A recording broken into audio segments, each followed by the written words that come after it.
Good day guys, nice to have you here. Today I will share with you some tips that will certainly improve your win rate using Argus by a huge margin. This is probably the most complete guide I will create for him. Also, a lot of these tips are applicable not just for Argus, but for other heroes and roles as well. So sit back, listen up, relax, and take notes. First suggestion is know your enemies. There are two ways of harassing opposing heroes, and the way on how you will pressure them will vary on their abilities and where their allies are. If the enemy hero doesn't have a stun skill nor root skill, and some enemy heroes are missing from the map, do this combo. That's your first skill plus your basic attack, better if it has the enhancement, and then your second skill, then trigger the second phase of your first skill away from the enemy hero and towards the location of your turret. Doing so will help you avoid ganks while dealing significant amount of damage to the enemy hero. This is best done when your minions are about to die. This helps out in preventing your enemy hero from last hitting minions, thus resulting to less gold earnings. And if you're doing it perfectly, and if your opposing enemy hero is not as good as how he or she should be, then he or she might also lose some XP in the process.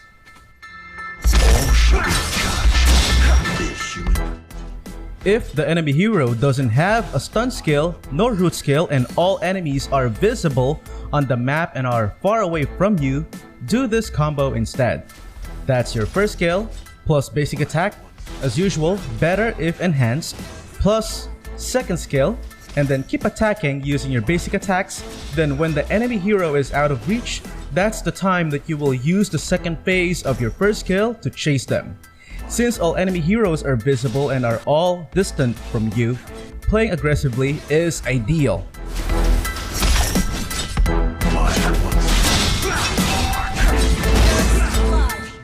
If the enemy hero has a stun skill or root skill, whether there are missing enemies from the map or not, do this combo instead in most cases. First skill plus second skill, then trigger the second phase of your first skill away from the enemy hero and towards the location of your turret. Try to play aggressively but with caution against such heroes. Keep in mind that Argus lacks sustainability on the early game, especially before you learn your ultimate. Being too aggressive without being cautious could put you in a bad situation. Having half HP without your ultimate puts you at risk of getting turret doven. The goal of this is to deal damage to your enemy hero while keeping yourself unscathed. Next is own the zone. Some of you seem to be puzzled with my level on some of my videos.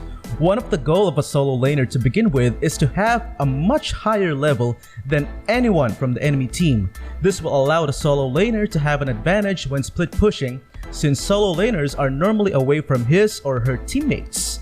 I don't always show this part of the video since this is the boring part, but believe me when I say this is the secret to success of good solo laners.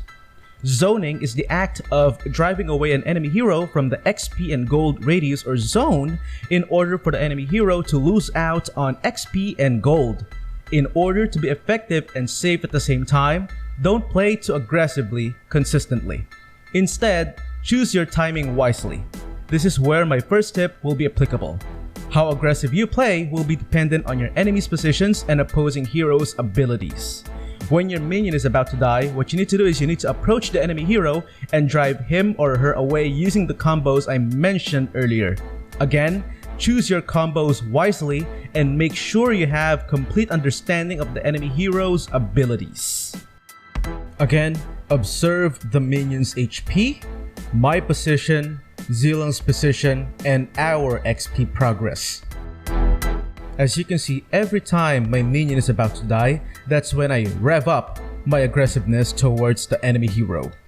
In doing so, I'll be able to drive them away, though be extra careful because some players who are used to this strategy may have a countermeasure.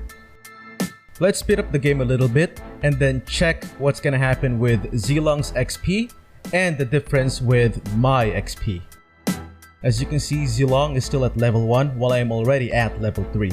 This strategy, guys, if you play your cards right, is definitely one of the most effective ways of outplaying your enemy in terms of XP and gold. this is a must: map awareness.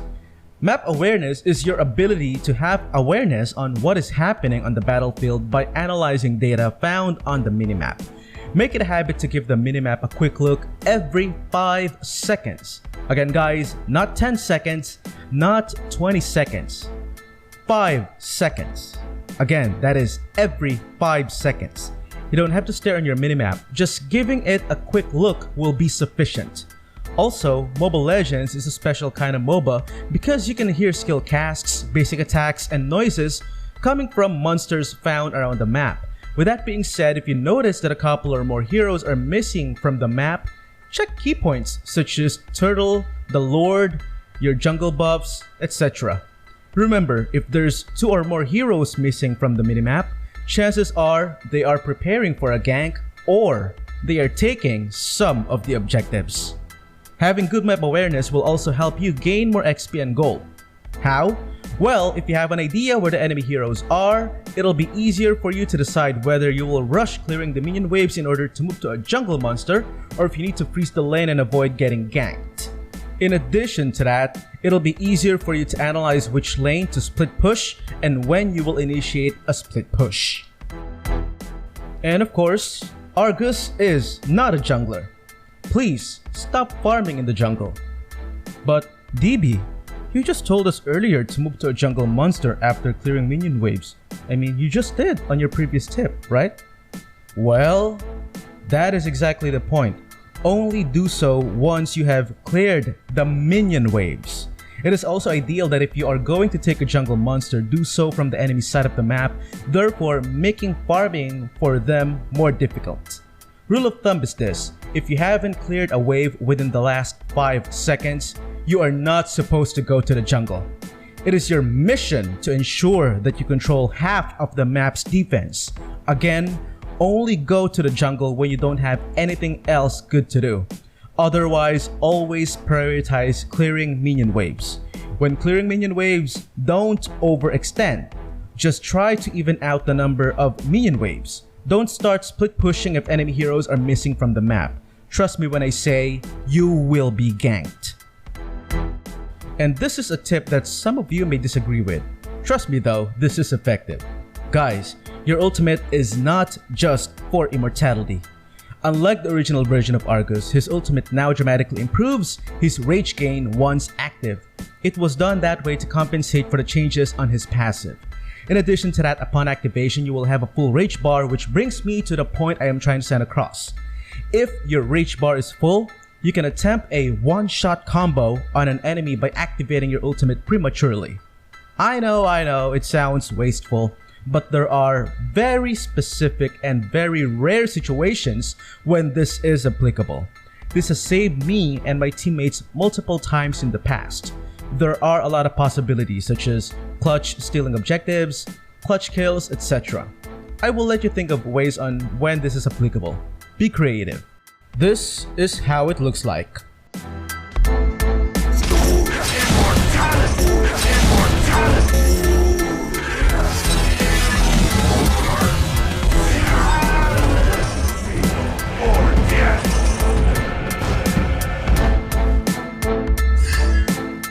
Which brings me to my next suggestion. Know when to get the items. With itemization, it's not just the items that's important. It's also important for you to know when to purchase such items. The key to finding out which items to purchase first is where you and your team are currently in the game. Answer these questions to help you decide. Number 1. Is your team ahead of the game? Number 2. Were you able to snowball early? Number 3. Is the opposing solo laner behind your XP and gold gains? And number 4, as a solo laner, is your level 2 or more levels higher than any hero from the opposing team? Number 5, who is the dominant hero from the opposing team? And finally, are you falling behind in XP and or gold gain? The answer to these questions will determine which item you will purchase first. If the answer to these questions are yes, try to invest on Vengeful Battle Axe once it is released, Berserker's Fury, and Blade of Despair early. This will help you further stack on your lead and will make it difficult for the opposing team to catch up.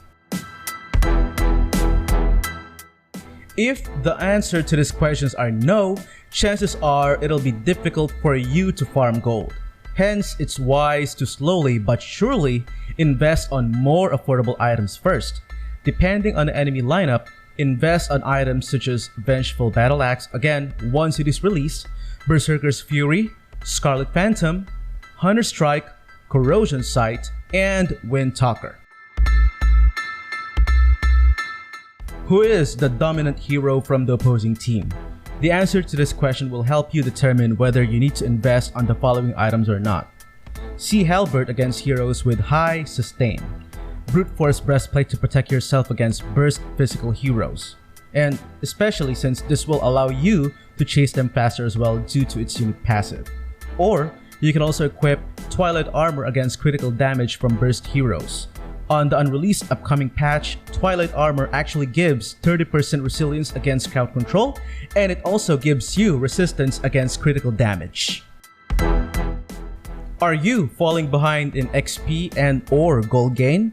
If the answer is yes, same as my advice earlier, it's wise to slowly but surely invest on more affordable items first. And again, depending on enemy lineup, invest on items such as Vengeful Battle Axe, Berserker's Fury, Scarlet Phantom, Hunter Strike, Corrosion Sight, and Wind Talker. You might have noticed I didn't recommend Blade of Heptases. That's because the upcoming version has a much lower damage. MOONTON, however, gave it a slow effect, but in my opinion, the burst damage was what Argus needed from that item. Also, I would recommend on having Demon Hunter Sword only on the mid to late game. On the early game, due to the nerfs they give that item, it's not really that beneficial. But on the mid and late game, that's when you will feel the power of DHS. Alright, now my next suggestion. Learn to freeze the lanes. There are heroes that should never be played against aggressively. There are heroes that have huge early game advantage over Argus. Actually, there's a lot of them. It can be some range heroes, early game nukers, crowd control heroes, and or heroes that can deal more damage to you than you to them on the early game. When going up against such heroes, don't be too aggressive. Instead, utilize a strategy called freezing. This is actually a very basic strategy, but it is quite useful on avoiding getting ganked and avoiding the enemy hero from taking you down. What you need to do is don't attack the enemy minions. If you can, only attack them for last hits. Again, only attack them for last hits. But don't force it. What matters is you get the experience and gold by passively staying close, but not too much. Some enemies will counter this by freezing as well. If they do, use your demonic grip to come in and out of the XP and gold zone.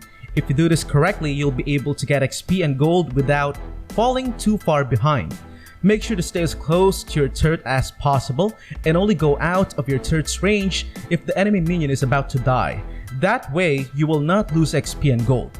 If someone is foolish enough to turret dive you on the early game, make them suffer by using demonic grip to stun them, then use the meteoric sword combo. This will teach them not to underestimate the turret's damage ever again. Next is one of the most obvious suggestions. Choose your targets wisely. I've seen a lot of players who keep on slugging it out with melee heroes, even on tanky heroes. Guys, that's an awful way of using Argus. Instead, utilize his mobility. Thanks to the revamp of his demonic grip, this ability can now bypass a lot of defenders. Use it wisely to get close to the enemy squishies. Always prioritize taking down squishier heroes. Heck, even if you are fighting a melee hero, then suddenly a squishier enemy hero approaches, by all means, switch your target to the squishier hero. Next is my favorite habit, and that is reviewing the scoreboard. Players and even some pro players rarely do this. This actually is one of the most important parts of the game. It gives you information on what enemy players to avoid, who to kill first, which enemies to counter, and what item you must build next. Please, always check the scoreboard, check the hero levels of both teams, check the gold differences, check the itemization of all heroes. If your team is still behind, I suggest on holding your ground and playing defensively. Don't overcommit to pushing. If you commit too much on pushing despite having less items and level, he'll just end up getting ganked. Horribly. And I mean horribly. And of course, choose your spells and emblems wisely. Personally, I really prefer Killing Spree with Argus as it allows me to move around the battlefield faster. I max out both cooldown reduction and damage penetration. I don't use critical rate since that relies on random chance, but damage penetration is always active and never relies on chance. It works both on tanky and squishy heroes too. High and Dry is recommended as well, though it's not exactly my favorite. As for the battle spells, Sprint or Purify are both excellent contenders, though I consider Purify superior over Sprint since it dispels crowd control. Execute is also a good option, though this is something that's a bit risky. We all know Argus is extremely weak against crowd control heroes, so use the spell with caution. That concludes our in-depth take on how to play Argus or any solo laner better. I am sure as long as you follow these tips by heart, you will improve your win rate. Probably better than me since I have boomer reflexes. Anyway, as always, thank you so much for watching, and if you want more content like this, hit like, share, and subscribe to our channel. Stay safe everyone. Peace.